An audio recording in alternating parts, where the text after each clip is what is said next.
Hello अस्सलाम वालेकुम everyone. तो आज हमारे पास जो टेक्स्ट फॉर्मेटिंग टैग्स हैं उनका वीडियो ट्यूटोरियल जो सेकंड है वो है हमारे पास। और आज की जो वीडियो का लेक्चर नंबर है वो फोर्थ होगा, जिसमें हम जिन चीज़ों को डिस्कस करेंगे उनमें फर्स्ट ऑफ ऑल अलाइन है, जो कि एक टैग नहीं, इनफैक्ट एक एट्रीब्यूट है जिसको मैंने इस टेक्स्ट फॉर्मेटिंग टैग्स के साथ ही इंक्लूड कर दिया है। उसके बाद हमारे पास एक सब टैग है, एक सब टैग है, और उसके अलावा एक ब्रेक टैग है, और सबसे लास्ट वन में नॉन ब्रेकेबल स्पेस है।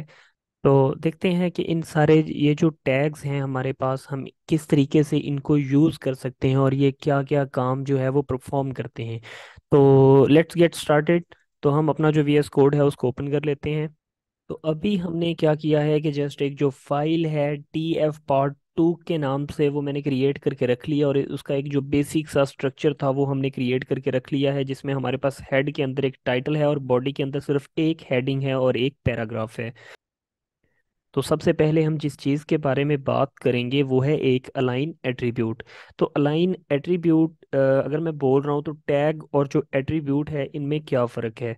तो अभी हमें जो H1 नज़र आ रहा है ये हमारा एक टैग है, लेकिन अगर मैं इसके अंदर एक ऐसे करके अलाइन लिख दूं और उसके बाद इज इक्वल टू का एक साइन लगा के, डबल जो कोट्स का साइन होता है इसको लगा के मैं कोई भी इसकी जो वैल्यू है वो पास करवा दूं, तो हमारे पास इतना जो ये वाला पार्ट है जो एक टैग के अंदर यूज हो रहा है उसको हम एट्रीब्यूट बोलते हैं, जो बेसिकली उसकी फंक्शनैलिटी को थोड़ा इनहेंस कर देते हैं।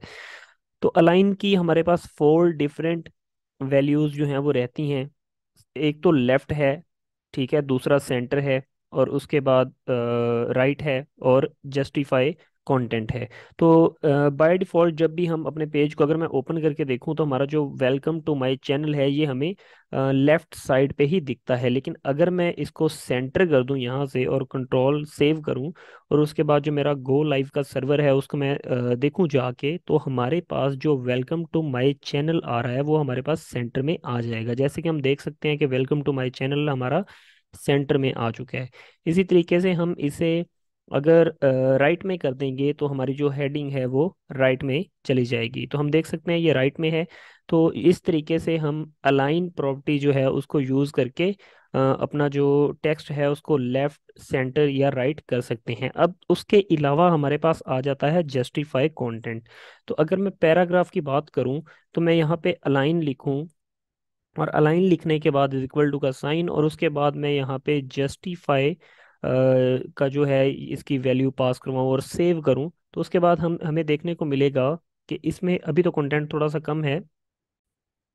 पैराग्राफ का जो टेक्स्ट है उसका मैंने थोड़ा सा इंक्रीज कर दिया है, तो ताकि हम देख सकें कि जो हमारे पास जस्टिफाई की वैल्यू है अलाइन के अंदर वो किस तरीके से वर्क करती है। तो सबसे पहले अगर मैं आपको स्क्रीन पे दिखाऊं तो यहाँ पे ए और उसके बाद इप्सम और अलाइस, इन तीनों में आप जो है ना एक स्पेस फील कर सकते हैं जो कि डिफरेंट है। ए में थोड़ी सी कम है, इप्सम में ज़्यादा है, अलाइस में उससे ज़्यादा है।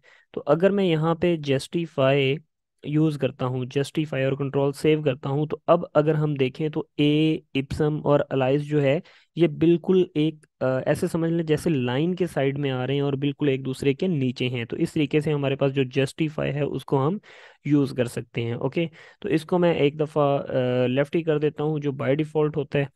सेकंड जो है वो हमारे पास है एक टैग जिसे हम सब बोलते हैं, सब टैग। ओके, तो उस सब टैग को देखने के लिए अगर मैं क्या करूं, एक पैराग्राफ टैग से बाहर आ जाता हूं, और मुझे सपोज दैट लिखना है, जैसे हम अक्सर देखते हैं कि ट्वेल्थ क्लास जो है उसके ऊपर 12 लिखने के बाद ऊपर TH लिखा होता है, तो वो हम किस तरीके से लिख सकते हैं। तो मैं लिखूंगा सिंपली, हमारे पास लाइक सिंपली ये भी एक पैराग्राफ टैग है, तो मैं 12 लिखूंगा, उसके बाद मैं सब लिखूंगा। ठीक है, ये ऑटोमेटिकली क्लोज कर देगा, और जो चीज़ 12 के ऊपर जानी चाहिए वो मैं यहाँ पे ऐड करूंगा। अब मैं अगर इसे सेव करता हूँ तो हम यहाँ पे देख सकते हैं कि ये 12th हमें किस तरीके से दिखाई दे रहा है। तो इस तरीके से हम जो अपना सब टैग है उसको यूज़ कर सकते हैं। सिमिलरली हमारे पास जो नेक्स्ट है वो है सब टैग। तो सब टैग की अगर मैं एग्जांपल में बात करूँ तो हमारे पास जो वाटर का केमिकल फॉर्मूला होता है वो होता है H2O, और जो टू होता है वो एच के बिल्कुल थोड़ा सा नीचे को खिसका होता है। तो उसको हम किस तरीके से कर सकते हैं, तो सिंपली मैं एक और पैराग्राफ टैग ले लेता हूँ, ठीक है, जिसमें हम हाइड्रोजन जो है उसको ऐड करेंगे, लेकिन जो अब टू है वो एज के नीचे आना चाहिए, तो मुझे उसके लिए सब यूज़ करना पड़ेगा। तो यहाँ पे इन इस टैग के अंदर मुझे वो लिखना है जो हमें नीचे शो करवाना है। तो मैं सिंपली यहाँ पे टू लिखता हूँ, उसके बाद जो चीज़ उसके बाद आगे एज के इक्वल आएगी, लाइक ज़ीरो, सॉरी ऑक्सीजन होता है तो ओ आएगा। तो अब अगर मैं इसे सेव करूं तो हम देखते हैं, तो ये हमें H2O, O2 जो है वो थोड़ा सा नीचे की तरफ निकला हुआ नज़र आ रहा है। तो इस तरीके से हम अपना जो सब टैग है उसको यूज़ कर सकते हैं। उसके बाद हमारे पास जो नेक्स्ट वन है वो है ब्रेक टैग। तो ब्रेक टैग जो है उसको हम कैसे लिखते हैं? तो ब्रेक टैग को लिखने के लिए एक बहुत सिंपल सा तरीका है, हम सिर्फ BR का टैग बनाते हैं। तो क्यों यूज़ किया जाता है? लाइक मुझे वेलकम टू माई माई के बाद मैं ना इसको न्यू लाइन में, चैनल को न्यू लाइन में लाना चाह रहा था, तो मैंने एंटर किया, अभी ये न्यू लाइन में आ गया, मैंने सेव किया और मैं जाके देखता हूँ यहाँ पे मेरा जो चैनल है वो अभी भी फर्स्ट लाइन में आ रहा है, ना कि ब्रेक करके नीचे चला गया।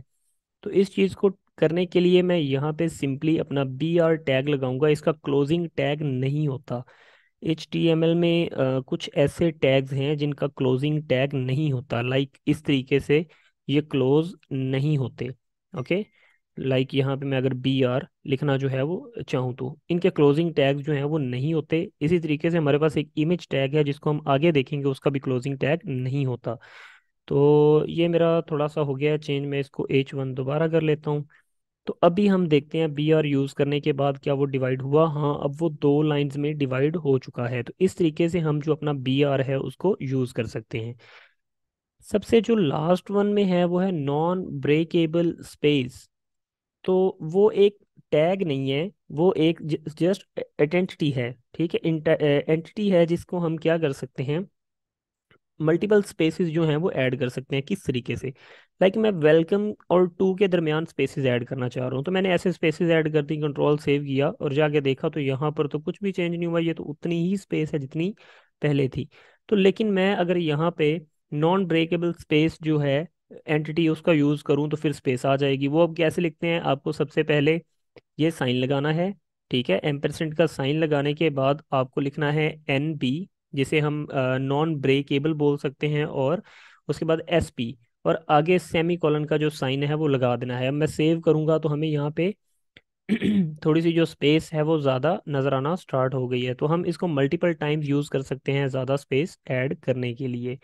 तो जितनी दफ़ा आप ऐड करेंगे उतनी ही स्पेस उसमें ज़्यादा ऐड होती जाएगी।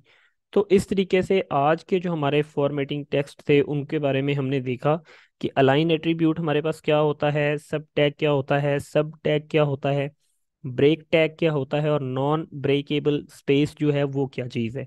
तो आई होप आज की वीडियो जो है वो काफ़ी हेल्पफुल रही होगी। तो अभी तक अगर आपने जो मेरा चैनल है उसको सब्सक्राइब नहीं किया तो काइंडली सब्सक्राइब कर लें और ज़्यादा से ज़्यादा अपने दोस्तों से शेयर करें।